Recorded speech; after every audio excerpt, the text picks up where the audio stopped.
नमस्कार विद्यार्थी मित्रों अभी हम पाठ देख रहे हैं रानी, जिसमें जिक्र किया गया है एक मेन कैरेक्टर जिसका नाम है ताज रानी, जिसको यहाँ घोड़े के रूप में बताया गया है, परंतु वो घोड़ा नहीं, एक गधी है। तो यहाँ पर उसको लाया जाता है, उसको घोड़े की तरह रखा जाता है, उसको सब खिलाया पिलाया जाता है और उसको बरामदे में रखा जाता है। हालांकि सब लोग उसको घोड़ा मानना चाहते हैं, लेकिन फिर भी उसको सब घोड़ा मान नहीं पाते, क्योंकि वो असल में एक गधी ही है। फिर हमारी घुड़सवारी का कार्यक्रम प्रारंभ हुआ। मेरे और बहन के लिए सामान्य छोटी पर सुंदर जीन खरीदी गई और भाई के लिए चमड़े के घेरे वाले ऐसी जीन बनवाई गई जिससे संतुलन खोने पर भी गिरने का भय नहीं था। मतलब कि घुड़सवारी के लिए ऐसी जीन बनाई गई कि जिस पर बैठकर घुड़सवारी आसानी से की जा सके। बाहर के चबूतरे पर खड़े होकर हम बारी बारी से रानी पर आरूढ़ होते और छुट्टन साथ दौड़ता हुआ हमें घुमाता। सवेरे भाई बहन घूमते और स्कूल से लौटने पर तीसरे पहर या संध्या के समय मेरे साथ यह कार्यक्रम दोहराया जाता। परंतु ऐसी सवारी से हमारी विद्रोही प्रकृति कैसे संतुष्ट हो सकती थी। अस्तबल में रानी की गर्दन में झूलकर एक स्टूल के सहारे उसकी पीठ पर चढ़कर भी मैं संतोष न होता था, क्योंकि ये घोड़ा नहीं था, गधा था। घोड़े पर सवारी करने का एक अलग ही मज़ा होता है, एक अलग ही आनंद होता है, लेकिन इसे गधे के रूप में एक घोड़ा बनाया गया था, जिसके वजह से यहाँ पर किसी को भी वो घोड़े पर या वो गधे पर जो घोड़ा बनकर आई थी उस पर सवारी करने में किसी को भी कोई आनंद नहीं आता था। अंत में एक छुट्टी के दिन दोपहर में सबके सो जाने पर हम रानी को खोलकर बाहर ले आए और चबूतरे पर खड़े होकर उसकी नंगी पीठ पर सवारी करके बारी बारी से अपनी अधूरी शिक्षा की पूरी परीक्षा लेने लगे। मतलब कि उसकी जो सवारी थी वो बिना कुछ रखे, बिना कुछ जीन रखे ये लोग सवारी करने लगे। तो इससे क्या कि वो लोग प्रैक्टिस कर रहे थे कि जिससे सवारी सही हो रही है या नहीं, अपने आप को संतुष्ट करने का प्रयास कर रहे थे। यह स्वाभाविक थी कि ताज रानी हमारी अराजक प्रवृत्तियों से प्रभावित हो जाती। वास्तव में बालकों में चेतना के विभिन्न स्तरों पर बोध न होकर सामान्य चेतना का ही बोध रहता है। अतः उनके लिए पशु पक्षी वनस्पति सब पर परिवार के हो जाते हैं। निक्की रानी की पूंछ से झूलने लगता था।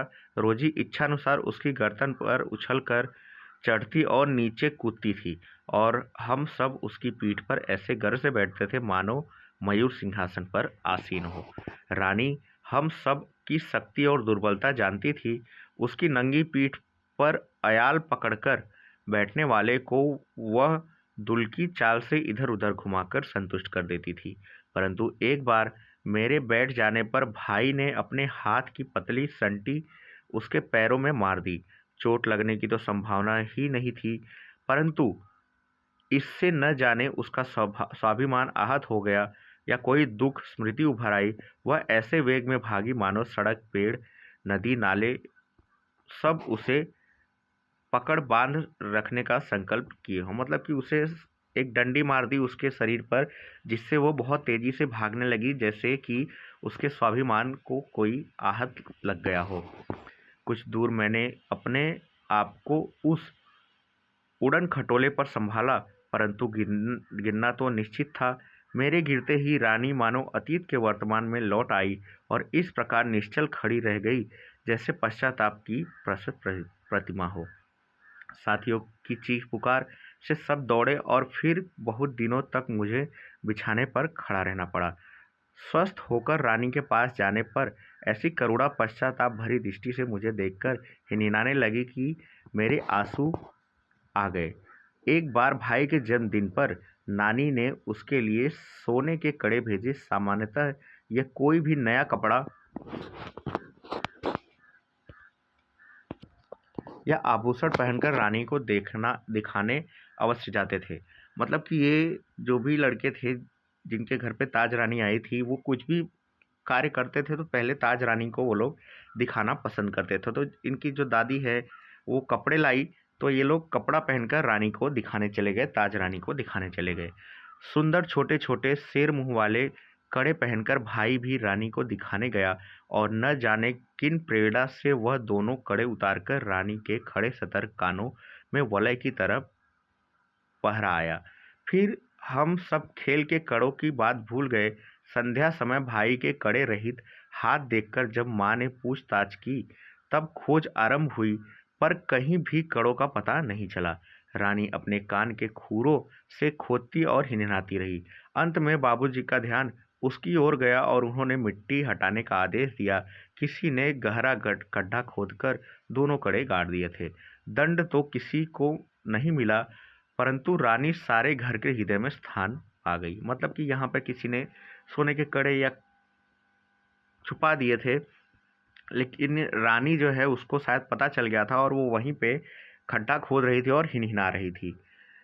एक घटना अपनी विचित्रता में स्मरणीय है। एक सवेरे उठने पर हमने रानी के पास एक छोटे से घोड़े के बच्चे को देखा। यह कहाँ था, यह कह कहकर हमने रामा को इतना थका दिया कि उसने निरुपाय घोषणा की कि वह नया नया जीव रानी के पेट में दाना चारा खाकर सो रहा था। भाई के उत्साह से पूछा, और भी है?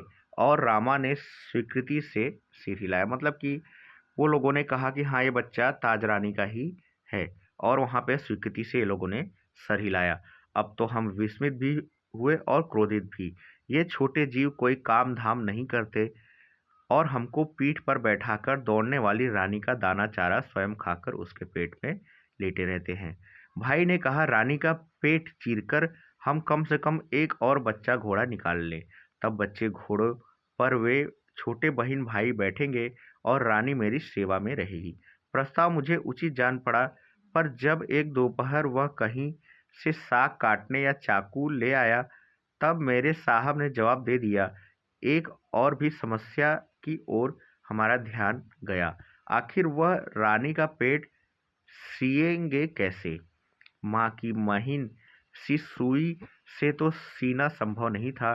टाट सीने का बड़ा सूजा, मतलब टाट सीने का एक सूजा आता है, सूजा रामा अपनी कोठरी में रखता था, जहाँ हमारी पहुँच नहीं थी।